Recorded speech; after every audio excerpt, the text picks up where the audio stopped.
approaches, the time constraints that are particular to the emergency context, resource constraints of other sorts. In this guidance note that we launch you today toward more gender inclusive emergency recovery projects responding to natural disasters is meant to support DRM practitioners to prepare recovery and reconstruction interventions by identifying entry points with respect to gender inclusion and presenting some best practices and pointing to relevant resources. We'll also hear from 2 teams that have incorporated gender sensitive approaches during the design and implementation of emergency recovery projects. We will hear from the UNDP's team working on disaster risk reduction and resilience in Africa, who will do post-disaster needs assessment, address gender mainstreaming. And we hope with these good practices to leverage expertise and knowledge across the World Bank and other organizations. And with that, now I would like to pass it over to Cindy Su, who is a gender focal point for the World Bank and who will moderate this event. And she leads a team in the gender group that's responsible for the World Bank's gender tag. And in this role, she leads work in formal corporate assessments and related reporting on the gender tag, as well as close collaboration with the regions and global practices to ensure task teams have the resources and guidance to identify opportunity to close gender gaps in their operations. So over to you, Cindy. Good morning, and thank you for the introduction. I'm going to be moderating for the next hour or so. Once again, my name is Cindy. I'm with the gender group of the World Bank. And as Niels explained, what we do, among many things, is to review all of the World Bank lending operations and assess whether this operation seeks to address a specific gender gap that is identified by the product team and the government partners, and whether it's trying to do something active and concrete about it. So this is something that we do on a ongoing basis. We've been doing this for about 5 years. It's a very stringent and methodology that's very internal to the World Bank, but I'll be happy to give you more information about this bilaterally. The next 10 minutes or so, we're going to hear from Alvina Ehrman, who is the chief author behind this new guidance note on post-disaster needs, on this emergency recovery projects responding to disaster, and how best to explore potential entry points for addressing gender gaps. Alvina has been at the bank as an analytics team member and an economist for the GFDRR department. Her research on social resilience, focusing on social resilience through household surveys and impact assessment, inform not only the World Bank lending project design, but also ex ante to try to assess the impact or the results that these such projects bring to us. Prior to joining the bank, she's worked with the UN Habitat in Latin America, as well as having worked for the bank previously in the bank. I had the pleasure of working with Alvina when she was developing this guidance note. I think it's really, really well done. So with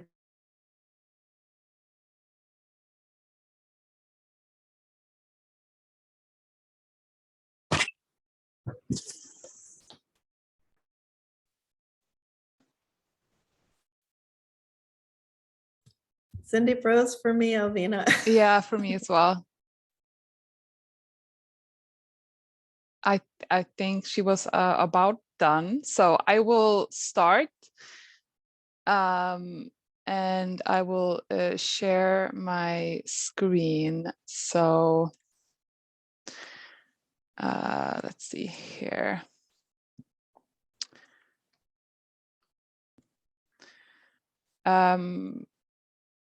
Are you able to see the PowerPoint? Yes. Okay, great.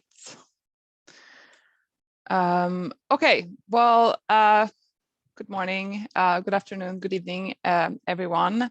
My name is Alvina Ehrman, as Cindy mentioned. I'm an economist with GFDRR. Then I'm going to present this new guidance note toward more gender inclusive emergency recovery projects responding to natural disasters. And this work was initiated by myself and Kainat Kabir and Gemma Basilian. But since then, many more have contributed. So before going into background and recommendations coming out of this guidance note, I wanted to go over a few of the definitions that we will be using. So emergency recovery projects is a type of investment project that the World Bank used to quickly help client countries respond to different emergencies, including the impact of natural hazards. So, and those particular emergency projects is the focus of this note. So what makes them different than other investment projects is that they're prepared much faster in an expedited manner. Another concept that we will be talking about is the gender tag, which is obviously familiar to our World Bank colleagues.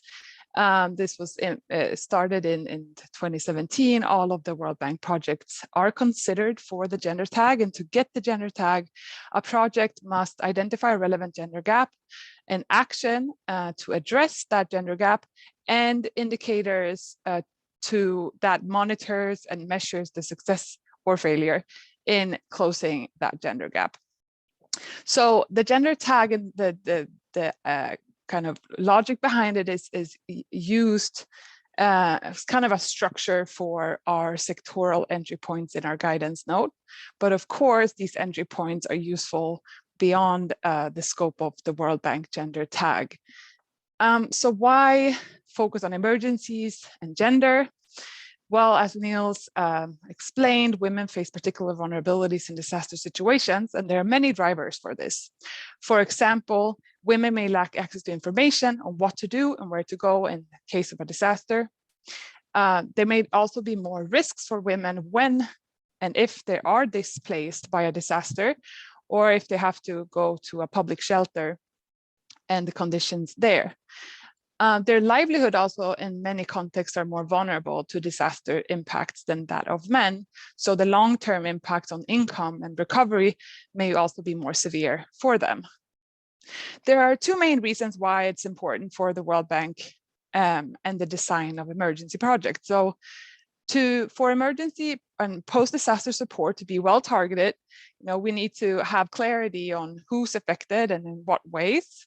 So understanding the gender dimensions of disaster impact is key to understand and target support. Emergency projects is also an opportunity to engage with the client on gender and to address some of those underlying drivers of women's increased vulnerability to disasters that can prevent them from being more severely affected by the next one. So this is usually clear to teams preparing emergency projects. However, also as mentioned, teams do face a lot of challenges in preparation of these projects, and there are many competing demands and requirements.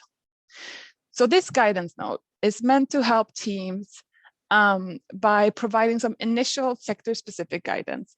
So if the project team knows that the project will finance a specific activity, then they can kind of head to that sector in the guidance note and see what type of recommendations there are for that particular activity. So to figure out what sectors to cover, we've looked at historic emergency projects and found out, what they have financed. And we've done that by reviewing project documentation. And while we also did that, we also looked at, how these projects have incorporated gender by sector as well. So these are like the main questions that we've answered in this exercise. So it's so sensitive there. So let's talk a little bit more about these emergency projects. So at the World Bank, we have about 4 of these emergency projects that respond to the impact of natural hazards per year. And about 80% of those projects or that financing is managed by the Global Practice for Urban Resilience and Land. The most common hazards that these emergency projects respond to are earthquakes, followed by storms and flooding. Most of the financing, or the biggest share of financing, goes to East Asia and the Pacific, followed by South Asia and Latin America and the Caribbean. So considering the sector level kind of allocation of financing, we have this figure that goes back to 2007 fiscal year. And it breaks down the financing of the emergency projects over 3 fiscal years at a time. And here it gives us a little bit of an overview over the spending across sectors over time. So in the first three years in our assessment here, we see that a vast majority, a vast share of the financing goes to infrastructure. And over time, we see that other sectors are taking a little bit more space, like housing, which is orange, and preparedness, which is the dark kind of brown green here.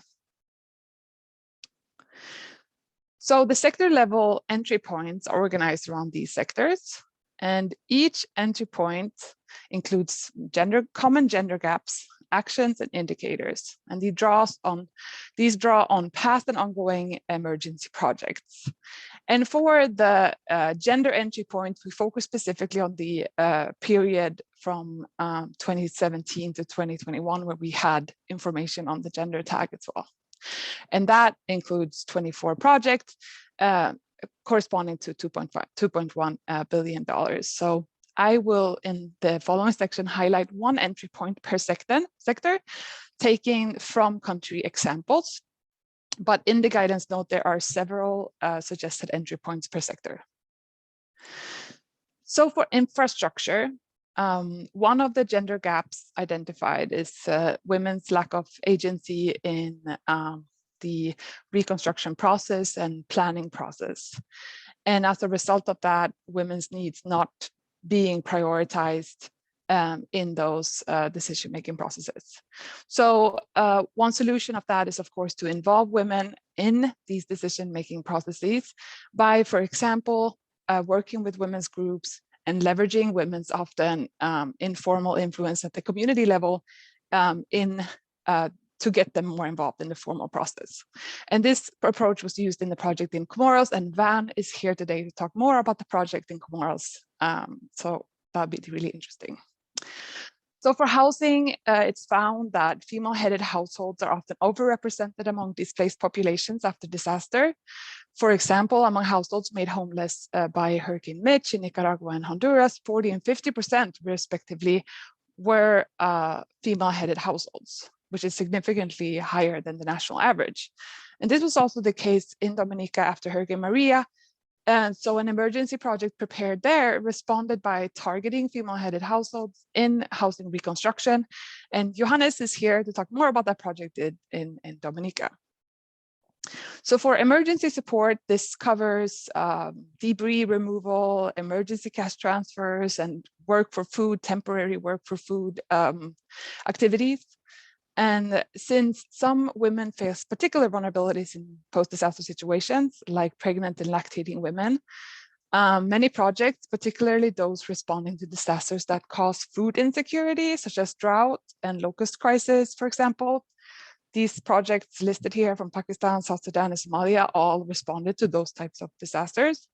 They choose to or decide to target women to try to support these particularly vulnerable women and prevent more long-term impact. So they do that by using quotas or by addressing barriers of access to support women, or by involving women in allocation process at the community level.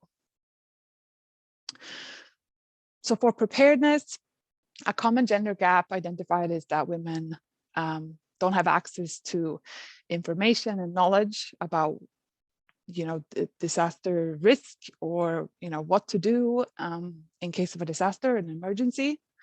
So a project in Ananisha that responded to multiple disasters that had happened addressed this by involving women organizations in awareness campaigns and by using a gender-sensitive design strategy for early warning systems.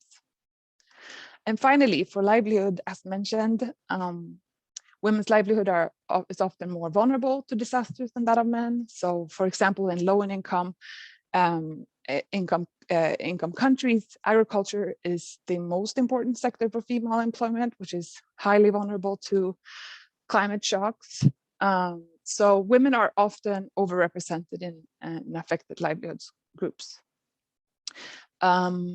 including in Yemen after the locust crisis, where in Yemen, where most of the farmers are women, an emergency project tried to support these women by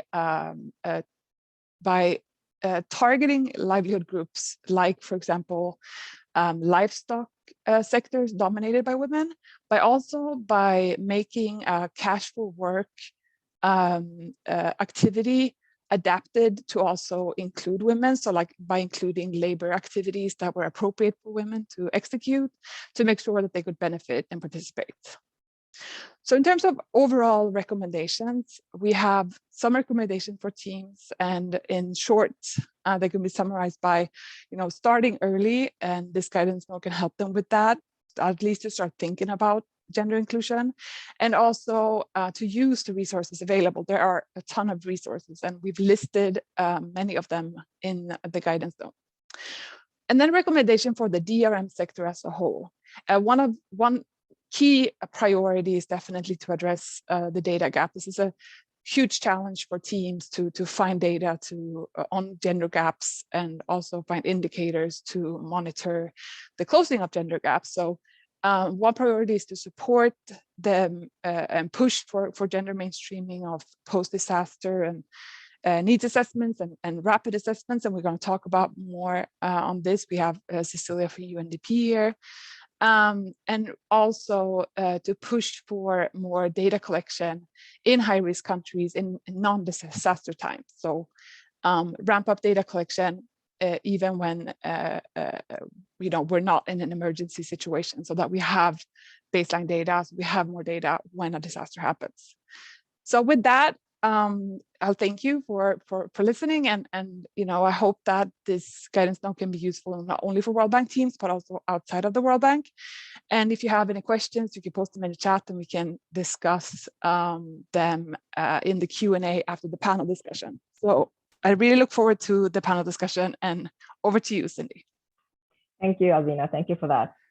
Now I have the pleasure of introducing the three panelists. But before I do that and pose a specific question to each one of them, I wanted to spend the next 5 minutes or so just introducing our guests. First, Cecilia Ipira from UNDP, and it's really a pleasure to invite a partner organization and hear from her about what they're doing in terms of assessment, needs assessment that also think about women's needs that's different from men or in such situations. Cecilia Ipira is currently the regional advisor for Africa for disaster risk reduction and for UNDP based in Nairobi. Of course, this is not the only thing she's done with the UNDP or UN agencies. She's worked in Asia and the Pacific region, with over 20 years of experience doing this in government agencies, local communities, in dealing with climate change issues, adaptation, climate security, gender equality, and resilience building overall. And she's worked in UN at the country, local, and HQ level. So I think that she has a vast experience. She probably has a really good insight into how countries and other agencies, approach disaster risk and management issues.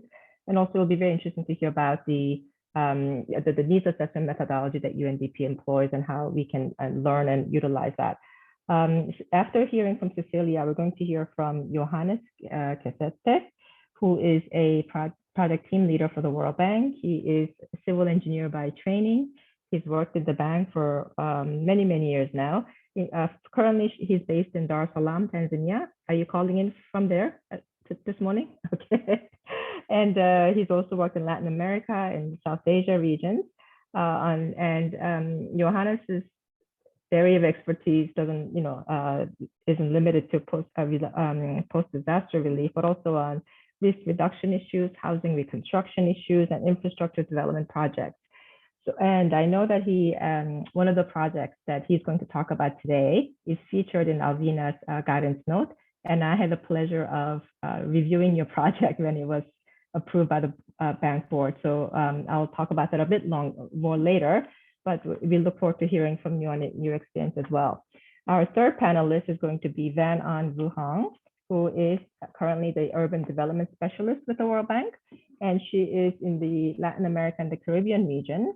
Her training is also in civil and environmental engineering, but she also has previous experience in international financing and other private sector situations. She's also worked in the transport and water sector in the bank as well. And also, of course, now she's in the Africa region. And Van On's project in the will also be one of the projects that's also featured in the guidance note, which I also recall reading and citing as best practice because it was very early days that we saw such projects coming into project design. So with these introductions, I would like to first then turn to Cecilia and ask her to discuss for the next, 3 to 5 minutes optimally, how does the PDNA, the post-disaster needs assessment, think about reflecting or considering the gender issue, right, in its methodology, and also a lot of projects that deal with post-disaster reconstruction or resilience building tend to suffer from lack of data, not just data, but also specifically sex-disaggregated data. So I think these are two things where we would like to hear from your experience, what your approach is, and how you seek to mainstream, if will, the gender issues into this needs assessment. So with that, I will turn it over to you, Cecilia, and thank you. Thank you, Cindy. Just to confirm, you can hear me, right? Okay. No, thank you so much for inviting me to this meeting. I'm sitting outside where the Wi-Fi is the closest, so just don't mind the movements behind me.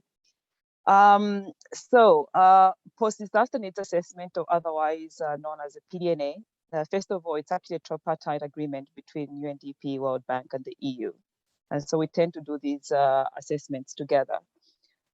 Now, the process of mainstreaming, since I only have 3 minutes, I can just maybe point out a few.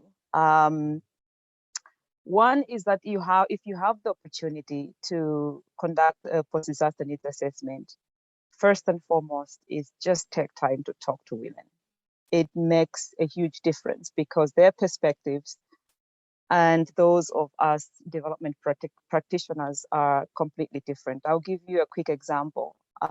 In Nepal, after the Nepal earthquake, we're doing a PDNA, of course, to look at the priorities for recovery, but I was looking more specifically from a gender perspectives. And you look at the typical areas as water, shelter, and livelihoods, and so on and so forth. We took time to just talk to the women and ask them, okay, what do you think is a priority? And the priority was a temple.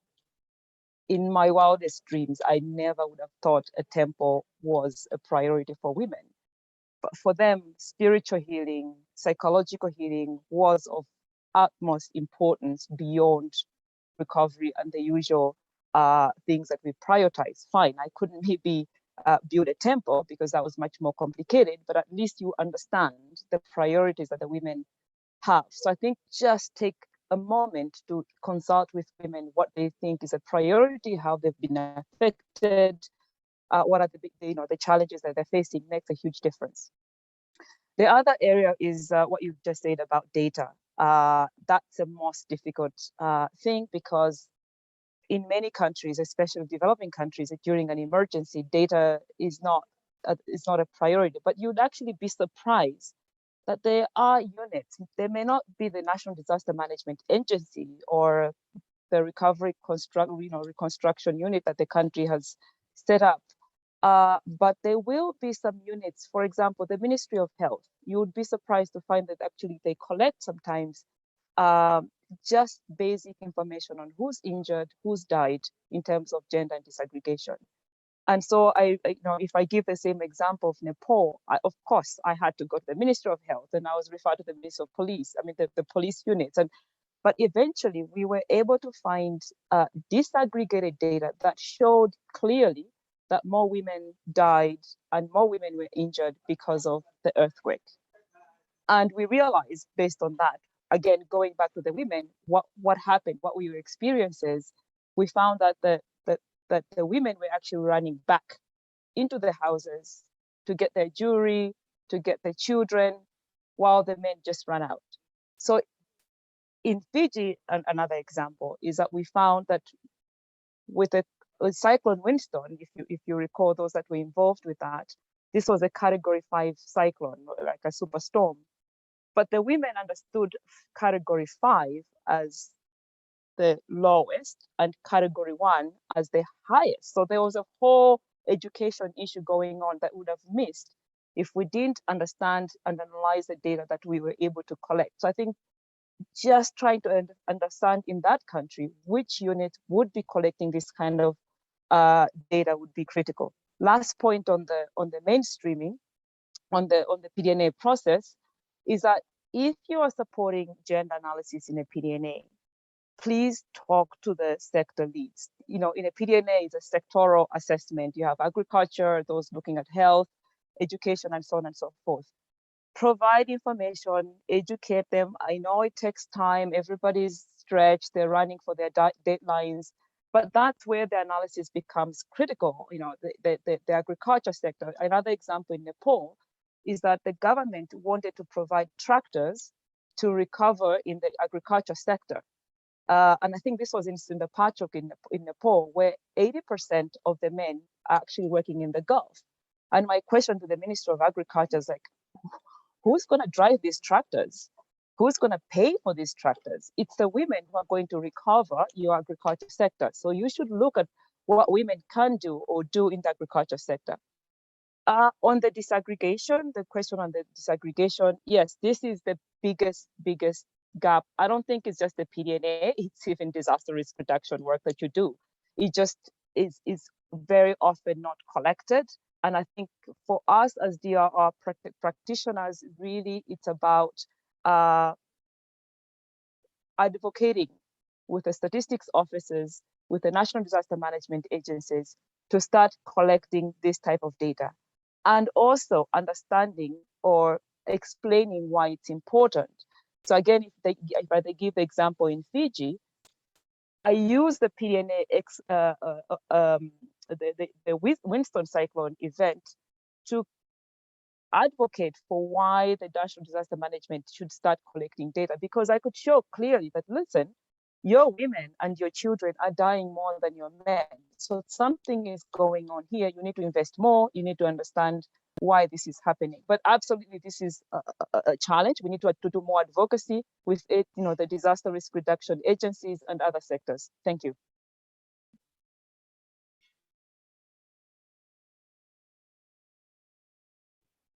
Cecilia, thank you. Thank you for your very concise and very insightful sort of description and briefing of the issues that we have at hand.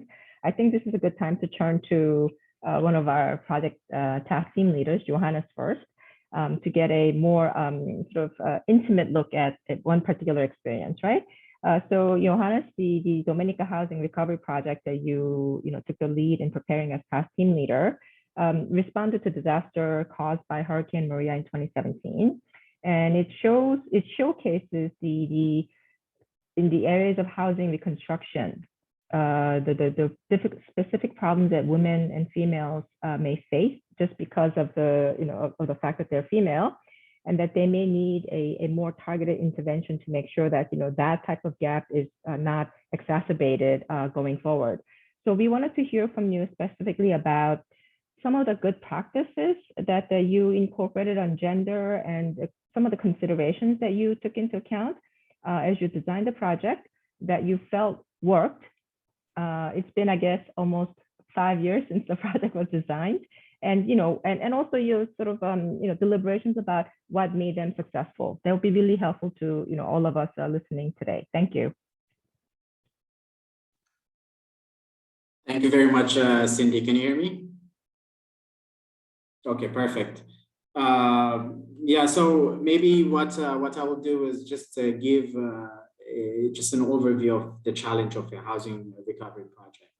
On the face of it, it seems that the housing recovery project is really an engineering project where you're building houses, for people that have lost their houses because of the hurricane.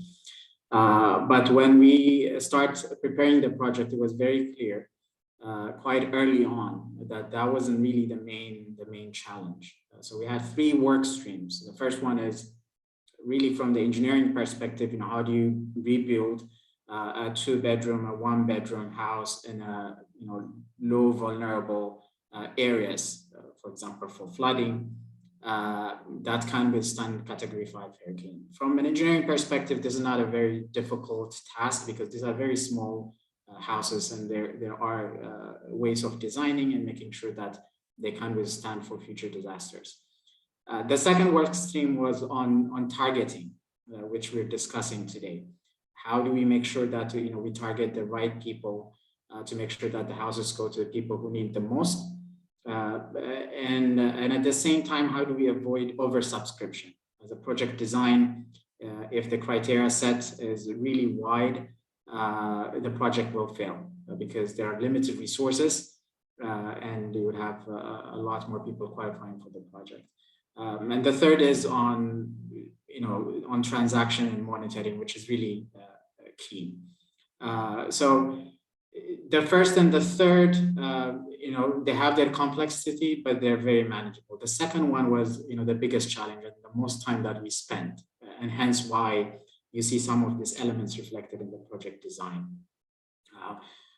So what we did was we started from a bottom-up approach of estimating what a core house or a starter home would cost. Based on that, we needed to, and the envelope that we have in terms of support that the government could take from the World Bank, we needed to really target those that needed the most and identify those that are in shelters or those that are living with families, and those that are vulnerable as well, based on income, based on other matrices such as disability, elderly, women, single parent household, and so forth. I think we're going to discuss about data, but we realized that this is really a social protection project, and we had we expanded our team, made sure that we had the right people who've been working in the country, who know all this social assistance programs within the country, so that we can leverage the data. We went back and reviewed all the poverty assessment data to make sure that what we know in terms of damage also corresponds to the poverty data that we have. And then we went through multiple iterations of really trying to narrow down to the number of people that we can support, to make sure that it goes to the right people, which in this case, because there is a high correlation with poverty, would significantly benefit single-headed female households. In our discussion, it was very clear that the government wanted to make sure that all things being equal, they target both men and women. So the language was crafted to be quite inclusive. But the analysis shows that the most vulnerable are female, that the project will address it. So I'll be happy to come back on the data, because that was a lot of the work in terms of preparation that went into that project. Thanks. Johannes, thank you. There's a question coming in, but I think we will save that because I think it applies to all the panelists. And I'll next turn to our TTL Van On. I hope I'm saying your first name properly. And you are the TTL for the project in following the hurricane in Kenneth, sorry, Hurricane Kenneth, sorry. And I think the question for you is that the Comoros post-Kenneth Hurricane Recovery and Resilience Project responded to the aftermath of the cyclone, which hit Comoros in 2019. And it employed an approach that also looked at differential, impacts that hurricanes and such disasters have on men and on women, on infrastructure and housing issues. So I think that the question that we wanted to, pose to you is not too different from Johannes's, but what were the main challenges that you faced, maybe internally within the bank, as well as externally, in the project design phase?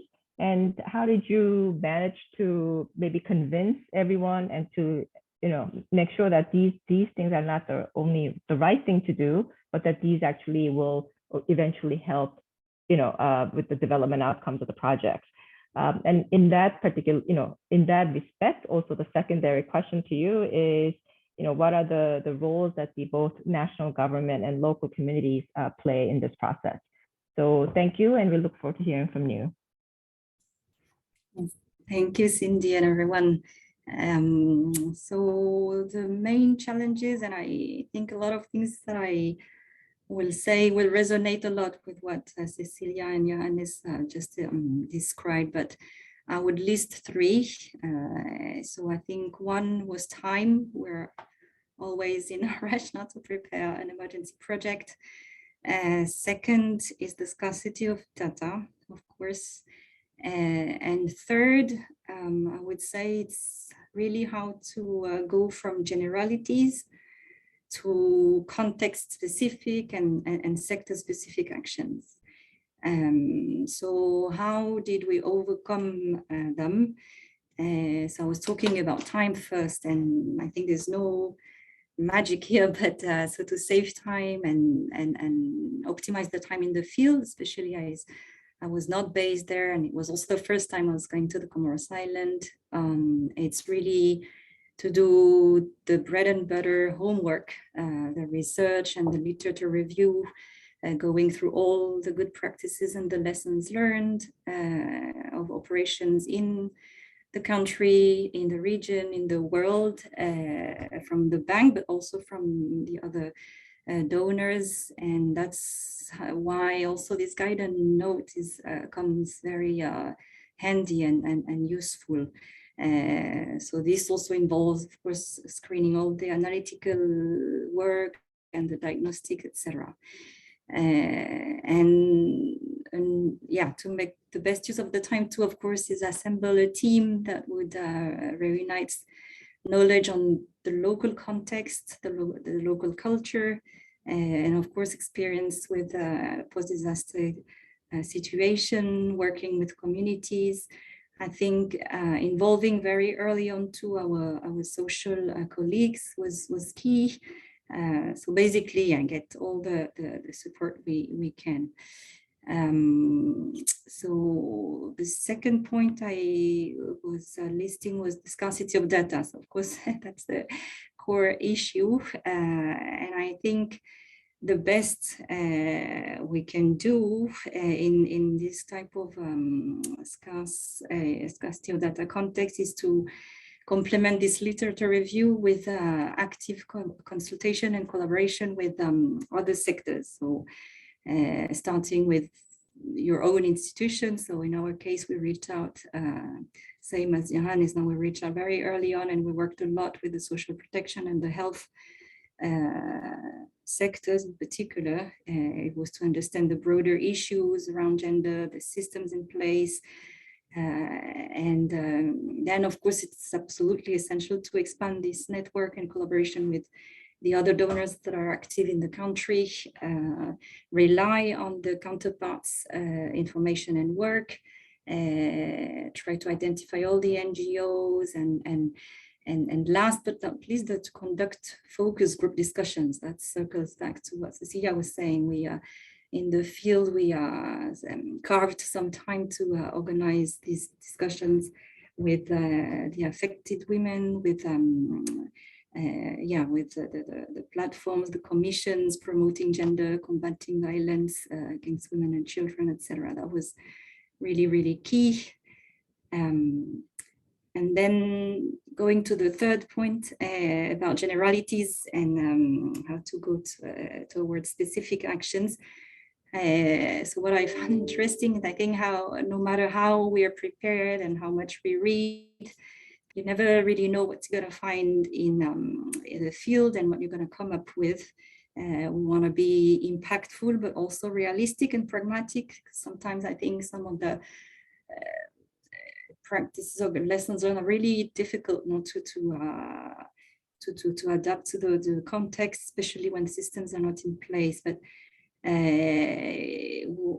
so in fact, the challenges that you identify always can be turned into opportunities. So that's where you want to make a difference. And I think the 2 points that jumped out when we were in the field and going to the communities, talking to everyone, so in the Comoros specifically, were the matriarchal system, so meaning that men join their wives' home after marriage, and the very, very active role of women in community-driven recovery initiatives. So these were really the 2 things that were very, that really jumped out, and that ended up being the focus of our gender actions in the operation. We saw an opportunity to maximize women's access to land tenure rights and to formalize their role in decision-making bodies. So encouraging higher representation, etc.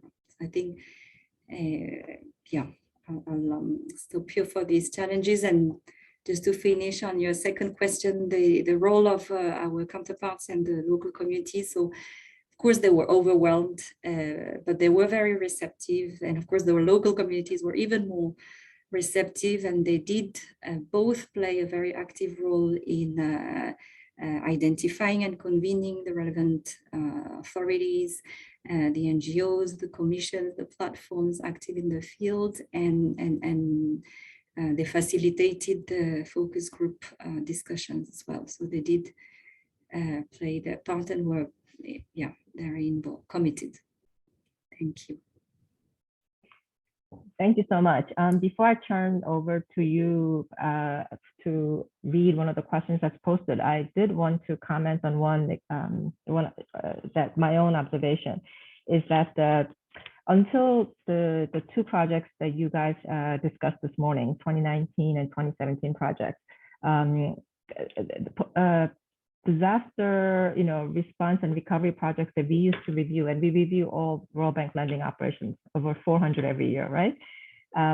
Very much focused on, reconstruction for all, equal kind of, opportunities for all, which is wonderful, and very inclusive development design, keeping to those principles.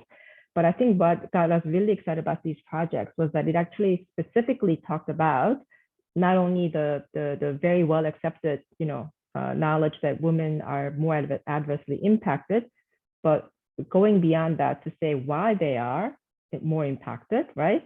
And also how things could be different if in post-reconstruction, we do things differently and a bit more deliberately.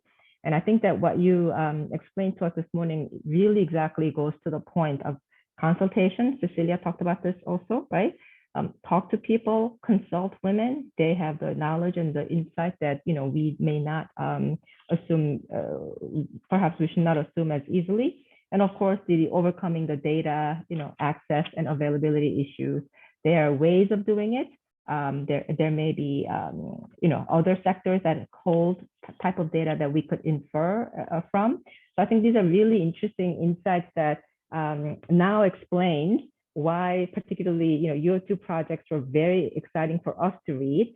And I can be very comfortable in telling you that in the subsequent similar projects we saw, we very much realized that these TTLs took it from you, maybe not directly from you, but from the lessons that your project has shared. And I think this is why we have a larger share of disaster management and response projects that are now very much focused on addressing specific gender gaps. And I think that this is really very, very helpful and insightful.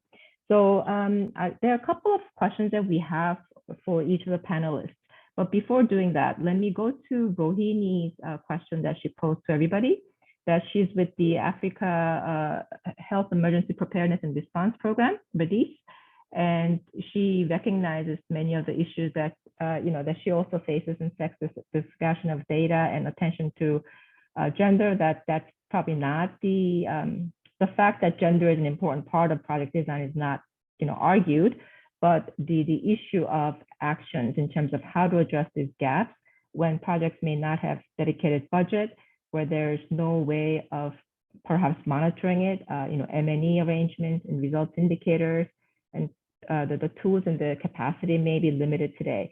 I'll just pose it to maybe Johannes and Van for your deliberation on this, and Cecilia, if you have any insights into this, please, please go ahead. But let me turn to maybe Johannes first, and if you see whether you have any response for Rohini. Yeah, so I think the role of M&E is really critical. It kind of closes the loop. Once you identify the gap and you develop the program, there needs to be a way of really monitoring it. And also having checkpoints along the way and not necessarily think that the project would be implemented as it was designed. One of the things that we did, for example, for the Dominic Housing Project is at the end to have two-steps process of validation and confirmation where the final list will be posted in each community so that there would be scrutiny as well and that everything would be transparently done, right, as per the criteria set. And this really empowers people that might not have a voice or might not be as connected. Because these supports are quite significant, and people who might be even in the middle class, status within that specific country might actually want to get this support, even though it's meant to be, for the poor or for those that are in shelter. So once we do that, I think the M&E part is very important to make sure that the project is really achieving and it's the money is going to where it's supposed to. Thanks. Thank you. Van, do you want to say? Yeah, no, I'll just second Johannes and complement with 2 points. I think one is there a lot of, usually not more than a gap and you cannot do it all. So I think, for example, in the case of Comoros, we focused on those 2 that we found would be the most impactful. So I think you have to pick, you won't be able to do it all. So maybe pick 1 or 2 battles and focus on how to address those. And then, yeah, and I think specifically, so in the World Bank, the gender tag comes during preparation. So of course, very constraining because it comes with a whole preparation thing, but it's meant to include specifically already in the design and in the result framework some specific gender-oriented action. So you might have to adjust them along the way, but at least already it's there and it's negotiated also with the client in the project. Thanks. Thank you. Cecilia?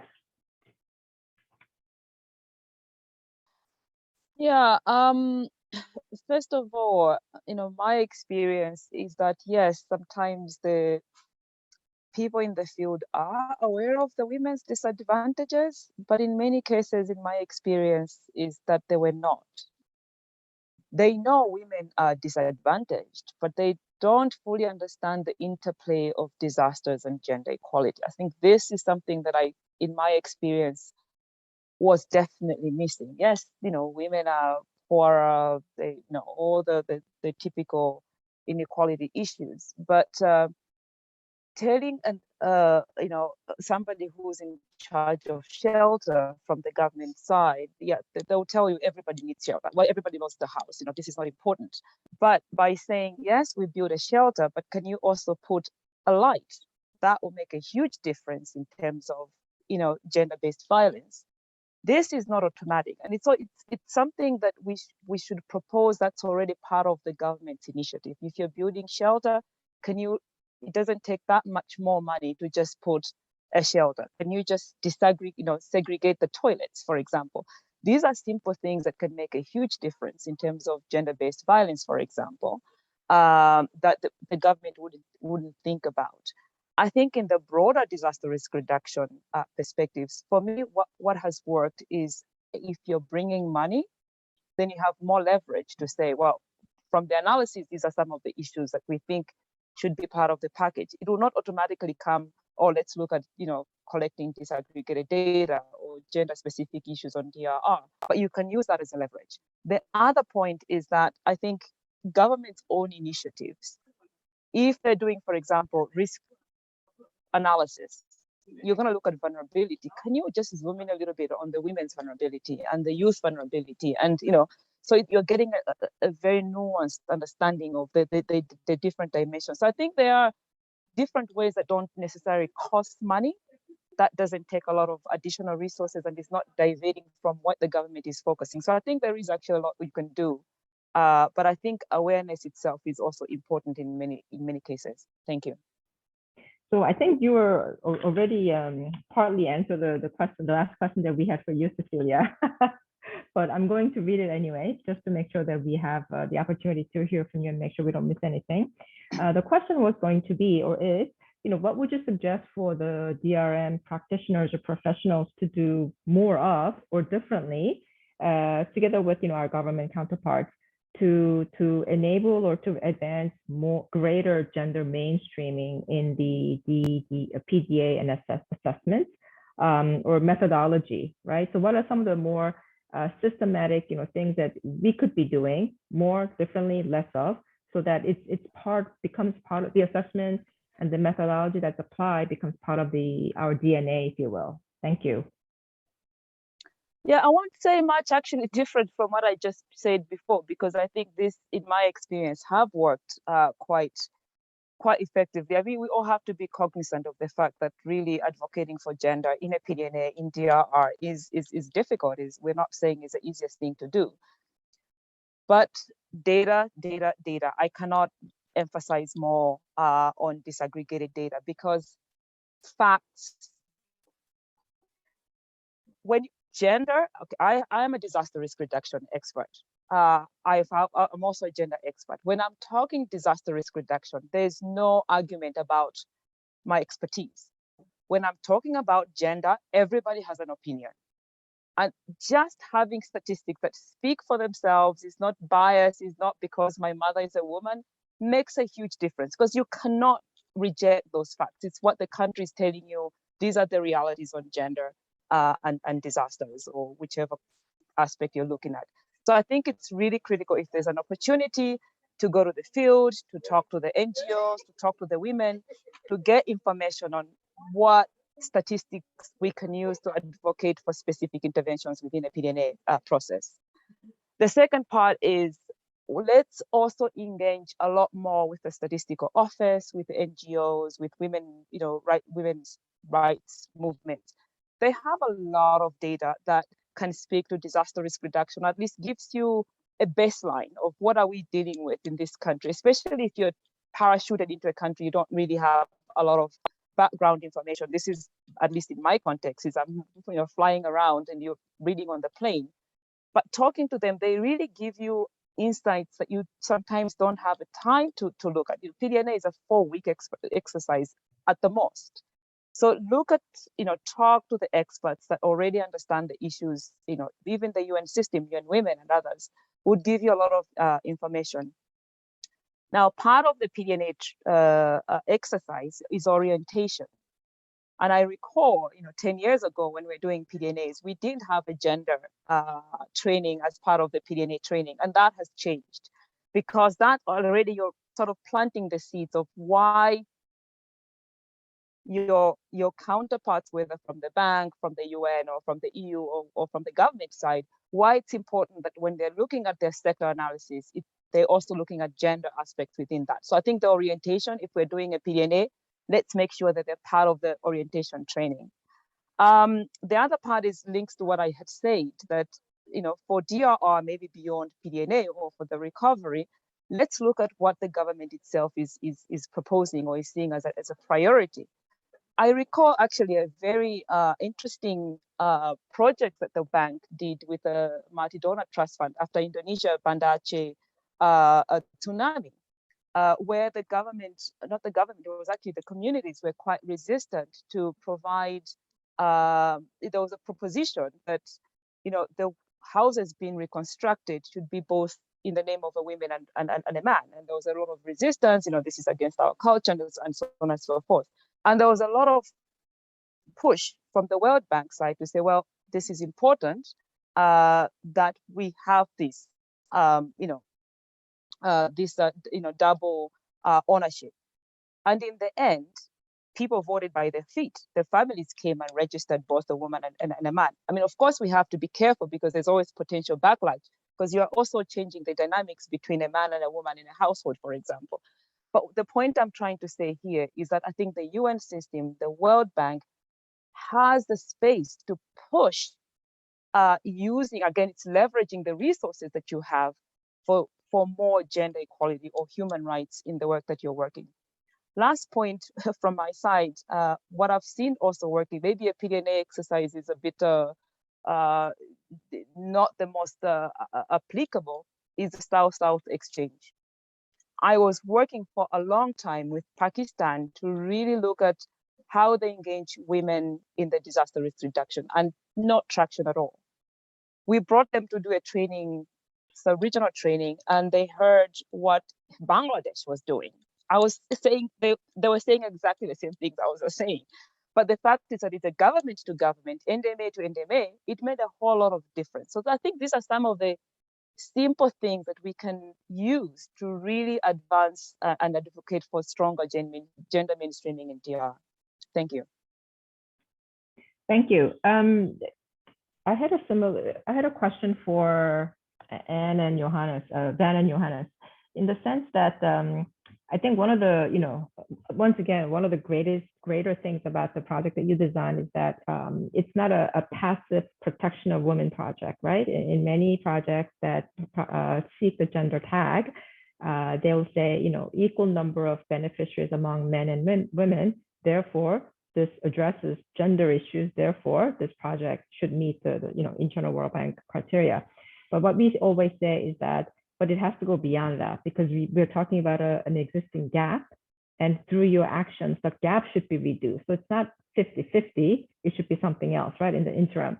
And I know that your projects very much looked at women not as passive recipients of services or becoming users of improved services, but that it actually sought to turn them into agents of change, right?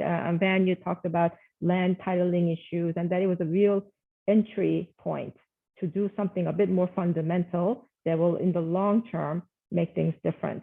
So I wonder whether you could share some thoughts about that. Did it come about naturally? I know you guys talked about, consultations, different levels of, information that you thought.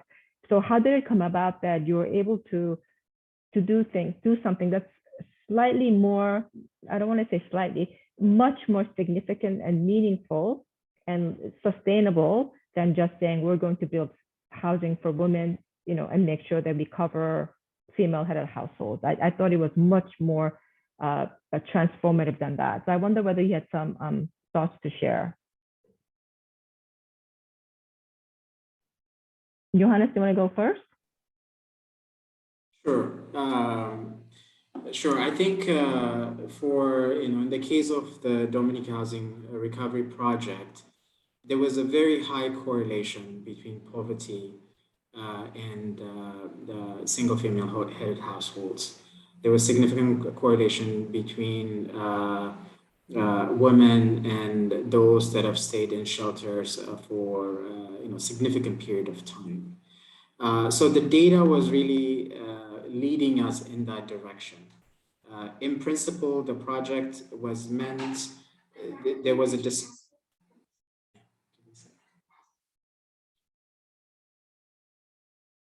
Van, can you proceed? Just give me a second. My son wants me. Apologies. Van, do you want to say something about your experience? Yeah, no, so I think again, to me, it was really gaps that we identified, challenges, but then how to challenges, but that turned into very positive opportunities, in the sense that because in the custom and well, I won't enter into the custom law, civil law, and etc. But because of the matriarchal system, then women are supposed to be the owner of the family house, But in practice, what we found through either the analytical, the existing reports or the discussions, is that they usually don't, the user rights don't go to them. It still goes to men or the uncles or the people, male figures of the family. So it was more about using something ingrained in the system and turning it into, translating it into the gender action. So that's for the land titling. And then I think the important thing about the active role of women that we try to formalize, that again, it's an existing thing that informally women were organizing the fundraising events, they were organizing cleaning campaigns, they were very active in general in the community life, but especially a post-cyclone, they were organizing all these sorts of things. And actually what really struck me and made me want to do something is that we saw that the fundraising events were to buy rocks to go and build those little walls, of course, that are useless against erosion, but it's all this energy that is spent for the good intention, but very with no education, so no badly executed. So we wanted to canalize this energy and formalize and leverage this and turn it into a path that would make an impact. So we'll stop here. Apologies. I can come in just to quickly wrap up my thoughts. So what I was saying is that really the data was leading us in that direction, and we just want to make sure that we're really targeting, those that have the most need, and it correlates very well in terms of vulnerability. The second thing we introduced in the project is to have technical assistance centers. We know that the needs are wider, much broader than what we can provide, but we understood that in terms of knowledge, capacity to rebuild on their own, even though they're not getting financial support with this project, there is a huge gap in that aspect. So, substantial amount was allocated to provide that kind of support. Even the application process to be a beneficiary is not an easy process. You have to go through multiple criteria. And we wanted to make sure that there is a center where they can go and get this kind of support to be eligible, because they need to show that they own the land. They need to show that their house is not in a vulnerable area. All of these processes, require someone holding their hands. So all of these elements were introduced to make sure that the resources and the support goes where it's supposed to. Thanks. Thank you everybody. I see that Alvina has just posted the link to the guidance note, so please download it, please copy that. And now it's 10:05. I'm going to turn it over to Zoe Elena Trajonis, the lead DRM specialist in GFDRR, for some closing remarks. So over to you, and thank you so much. No, thank you, everybody. Hi, I'm Zoe. It's great to be here. Nice to see my colleagues as well and hear these great experiences, and to meet Cecilia virtually. Thank you again for participating, and to everybody for your participation and questions. I was listening intently, and I always like it more when it's a dialogue rather than death by PowerPoint. So I also think that this was useful to kind of capture some key takeaways and lessons. And this is also what we're trying to do, just to mention it. The Global Facility for Disaster Reduction and Recovery, as Niels mentioned at the outset, inclusive disaster risk management and gender equality is a cross-cutting theme in our strategy through 2025. So this type of event, but also the knowledge note, the guidance note that Alvina shared, we're doing our best to work not only with the bank, but other partners to capture these lessons and good practices. So I'm just going to put out there a few of my key takeaways, and hopefully they resonate with you all based on what we heard from the panel. And I think some of this we probably know, and it's good, but it's good to reiterate, no? Because I feel gender equality is it's a path that we're on, no? And it may not be easy, but it's a process. And so incrementally, I do think we can make progress and affect change as best we can through our work. So first we heard, and I think Cecilia put it nicely, very bluntly, just talk to women. Organize the consultations. Both Johannes and Van also mentioned that the consultations bring out nuances, different perspectives, and they're important to understand. Even if you can't address everything, at least you get a better sense of the situation and the potential vulnerabilities and the gaps that your project or the government or other programs could address. Another point is on data. We heard it many times from all of the panel. And I think it's interesting too, and again, this was Cecilia saying, there may be more data there than you think if you can dig, and that these facts really help make the case. Sometimes when we talk about gender or these sort of cross-cutting themes, I find too, if you're not very practical, and sometimes it can be very nebulous, especially for our counterparts when we talk about what does it mean. And so I think facts, again, are important. And of course, coordinating across sectors, and that's also in the guidance note, trying to provide these entry points. So you can also talk the talk of the different sectors and the ministries to sort of explain the linkages and what could be done to make these actions more gender sensitive. Of course, the importance of government and communities that can't be left out. Van mentioned this, and also Johannes in the development of these programs, and of course in the PDNA, conducting the PDNA, that they're champions and they're the ones doing this, and we are providing support.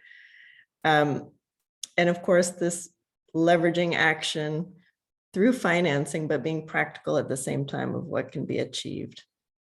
And then finally, this issue around tools and enabling women to participate as well through what Johannes was saying at the end, through these information centers. I think sharing these types of experiences and good practice benefits both our counterparts because they can share these examples with others, and then of course other governments who can learn from the experience. But it is important also for us as working on these on the DRM sector, as well as with all of our counterparts, to have these types of examples as well as toolkits, knowledge at the ready, so that we can be ambassadors for, we may not be gender experts, but we on the DRR side of things can have a better understanding and be ambassadors for gender equality through our sector.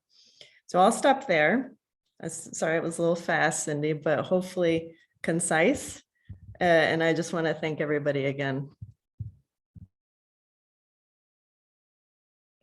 Great, thank you. I wonder whether Alvina wants to maybe say the last few words before we go our way. Alvina?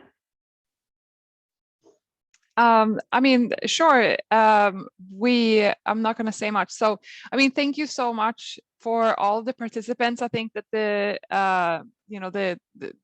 guidance note in all its glory, but like this is really really helpful to have this event recorded. So we will upload it and make it available for even more people than are here with us today, alongside also, of course, the guidance note that is will be available for both internal and external audiences. And I think that's it. So thank you all for tuning in, and thank you so much, Cindy, for moderating, and for our panelists, and for Cecilia for connecting as an external partner. So yeah, thank you so much, and I hope you all have a great day, evening, wherever you are. Thank you. Thank you for having me. Thank you. Thank you. We'll also Bye. post this on our KSB, the Inclusive DRM and Gender Equality KSB. Just, I forgot to mention that, but we'll circulate after the event now that we've also recorded. Okay. Thanks, Bye-bye. everyone.